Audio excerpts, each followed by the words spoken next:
It's Jennifer Cloak at DIYOnlineSolutions.com, where we offer simple, effective, affordable online solutions.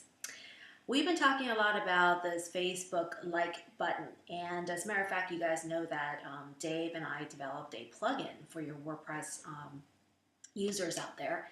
And I kind of feel like you guys been hearing my opinions, how much I love the button, and I wanted you to get the opinion of a tech expert, Dave Judge here.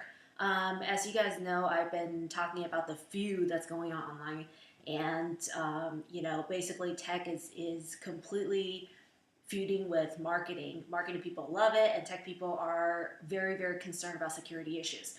So, Dave, I would love to get your feedback on the Facebook like button and what you really think of it. Okay.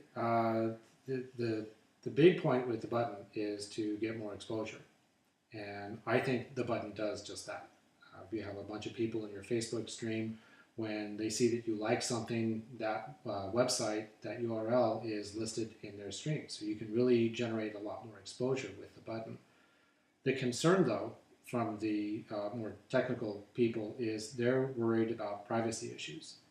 With the button being displayed on a web page somewhere, Facebook can track which websites you go to when you're logged into Facebook. They're seeing what sites you're going to. Whether or not you click on the like button or not, they're still seeing where you go on the internet. And that's the concern in the tech community right now. Okay, so really though, I mean, the way I kind of look at it is if you're so afraid of being tracked, you shouldn't be online anyway. Probably Because, not. you know, as far as like Google's concerned, I mean, that's how they find out what you like and what sites you don't like, so they can market to you as far as Google ads are concerned, right? That's true. Google does record your Google searches for, I think it's a period of 6 months after you make the search. They're still associating that search data with your Google login. After that, they still record the data, but they just don't associate that with your login. So if you don't want Google to be tracking you either, you should log out of Google before you do any searches. It's the same kind of thing. Both companies can now track where you're going on the internet. So, you know, of course, it's all speculation what Facebook plans on doing as far as this like button's concerned. Right. It's a major switch. So, do you have any idea, you think, why they're doing this? Any Advertising speculation? revenue. That's the only thing I can come up with. Facebook, Google, they're both after the same thing, dollars. So, right now, fair to say that, you know, we don't know really what their goals are, what they're planning on doing, but, you know, enjoy the ride kind of deal. Yeah, something like that. I have not seen anything that has been released from Facebook stating what their position is, what their policies are on this information, what kinds of information they're tracking and for how long. Google has made similar statements, so we kind of have an idea of where Google stands on this stuff. They say that they record every single search. From the beginning of Google to today, every single search has been saved. It's just not associated with you anymore. I don't know how long a period of time Facebook is going to be associating your Facebook ID with which websites you're visiting. Okay. Okay, and I don't want this video to be too skewed because, you know, almost like proving my stance on how much I like the Facebook like button right now today.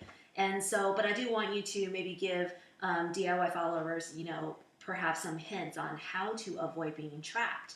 You know, the way I kind of look at it is, you know what, install the plugin or enjoy the ride. And if it doesn't work out and stuff, you know, there's always a delete button right on your website or just press uninstall. So to me, it's not that big of a deal. But how would you go about avoiding being tracked as much as possible? Being with your online security expertise.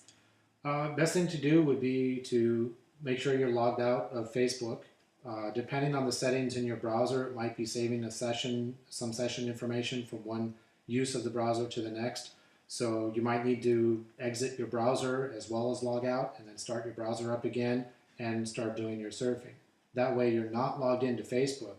They're still going to see that your IP address is going from one website to another website, but they won't know that that IP address is associated with your Facebook login.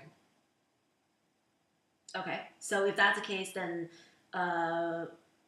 okay. So let's say that I go onto your blog and you have the little plugin set up for me to like or not.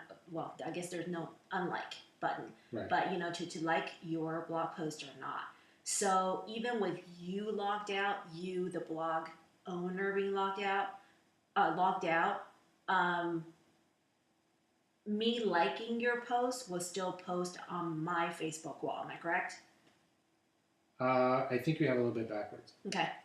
If you're browsing and you don't want to be tracked by Facebook, you need to log out.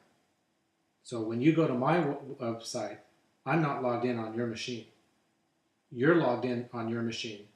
If you see that button, Facebook can track you. If you like the button, whether or not you're logged in, that's going to be recorded. If you're not logged in, Facebook will ask you to log in so that they can track the fact that you are liking this website. So you will need to log in, but you've decided that you like the button or you like the website. So that's probably okay because you're okay with announcing to your Facebook stream that you like this website. So you have to log in order to do that. I see. So I guess tracking back just a little bit. I mean, maybe we should have started with this first. But can you tell the audience from a technical perspective what exactly does the Facebook like button do? It basically just tracks which websites you like. It'll put a message in your Facebook news feed stating that you like this website and give a link to that website so that your friends can see that and they can also visit the website.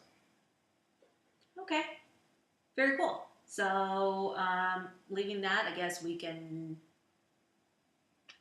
was the information sufficient enough for them to make their own decisions whether or not let the feud go on. let the feud go on. It's like marketing versus tech and see what happens. And I think it's really a preference deal.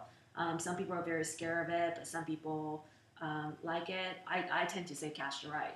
And I would agree. If your goal is to get more exposure for your website, having the button can help you doing that. If you're very concerned about privacy issues, then log out of Facebook.